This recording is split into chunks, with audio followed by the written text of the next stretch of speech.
Good morning. Today we are going to start chapter 2, that is sexual reproduction in flowering plants. Flower is the reproductive unit of all the angiosperms. If we see the structure or parts of a flower, or we cut LS of a flower, we see it has, if it is bisexual, it has both male and female parts. Otherwise, unisexual flowers, they have only male or female parts. So in a bisexual flowers, both male and female sex organs are present. Male part is called as androecium or stamen. It has two parts, anther and filament. Female part is called as gynoecium or carpel or pistil, and it has three parts, stigma, style and ovary. Inside the ovary there are ovules. The accessory walls of a flower, they include petals and sepals, petals or corolla, and sepals are also called as calyx, which are mostly green in color. So now we are going to discuss pre-fertilization events that takes place inside the angiosperms for the production of gametes.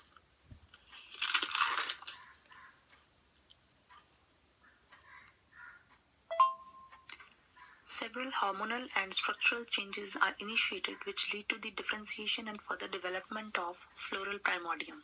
Inflorescences are formed which bear floral buds and then flowers. So in a flower, as we know, male and female reproductive structures, they are present, androecium and gynoecium, they differentiate and they develop. First of all, we are going to discuss stamen, microsporangium and pollen grain. So as you can see in figure number 2.2, there are two parts of a stamen, a long cylinder stalk called as filament and the terminal generally bilobed structure which is called as anther. So anther, which has two lobes, and each lobe has further two theca or chambers, and such anther is called as dithecous anther. A long groove runs lengthwise separating both the thecas. The anther is four-sided, that is, it is tetragonal. It consists of four microsporangia, which are located at the corners. That means two in each lobe. So in a dithecous anther, there are in total four pollen sacs at the corners. It means one pollen sac at each corner. So it is in these microsporangia the formation of pollen grains, the formation of male gametes or microspores takes place. Now we are going to discuss structure of microsporangium. If we see TS of a typical microsporangium, it appears as circular in outline.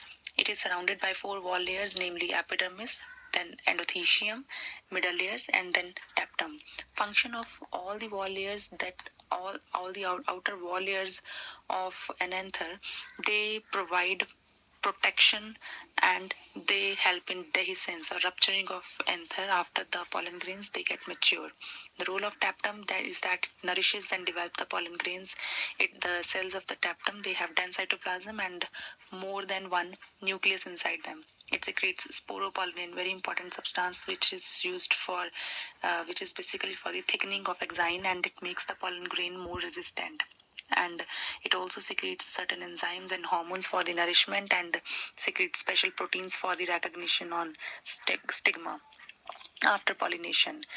Inner to tapetum, a group of tightly packed cells called sporogenous tissue are present. These cells of sporogenous tissue are also called as microspore mother cells. They are diploid and they undergo meiosis to form haploid pollen grains. One microspore mother cell, it forms four pollen grains or tetrad of pollen grains. That means if there are 100 mmCs in a pollen sac, so they will form 400 pollen grains in one sac. So in total, in four sacs, there will be 1600 pollen grains will be formed. So if we talk about the process of formation of pollen grains, so it is called as microsporogenesis.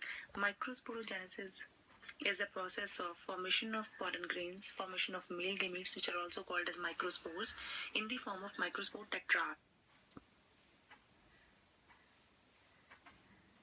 inside the sac-like structures called microsporangium. So pollen grains, they are always arranged in the cluster of four cells.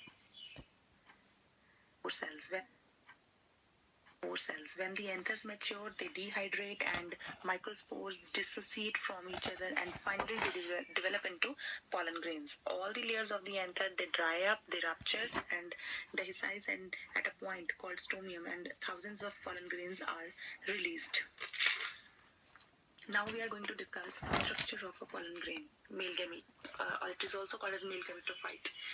They are spherical and about 25 to 50 mm in diameter. It has two layers: outer layer, which is irregular and thick, which is called as exine, and inner layer, intine.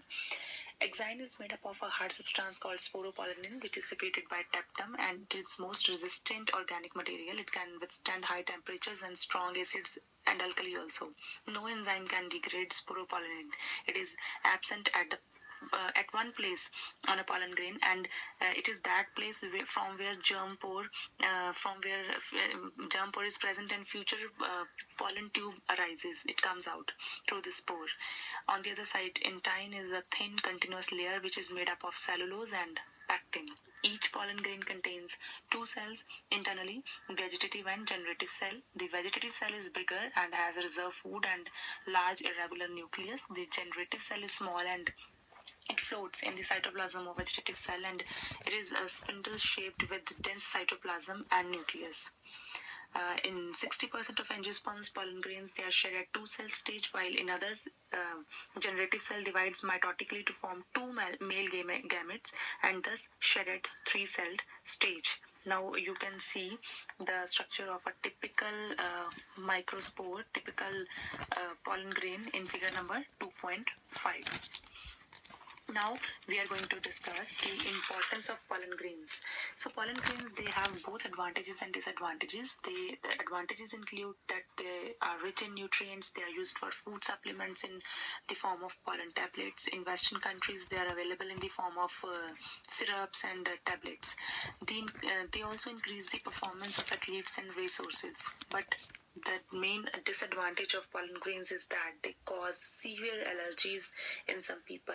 They cause bronchial or chronic respiratory disorders such as bronchitis or asthma. One important example is Parthenium or carrot grass. It came to India with important wheat. With the wheat plant, which was imported from foreign countries, and it becomes ubiquitous in occurrence and cause pollen allergies. So life or viability of a pollen grain is that once they are shed, they have to land on stigma before they lose their viability. The period for which the pollen grains they remain viable is highly variable. It depends on the temperature and humidity.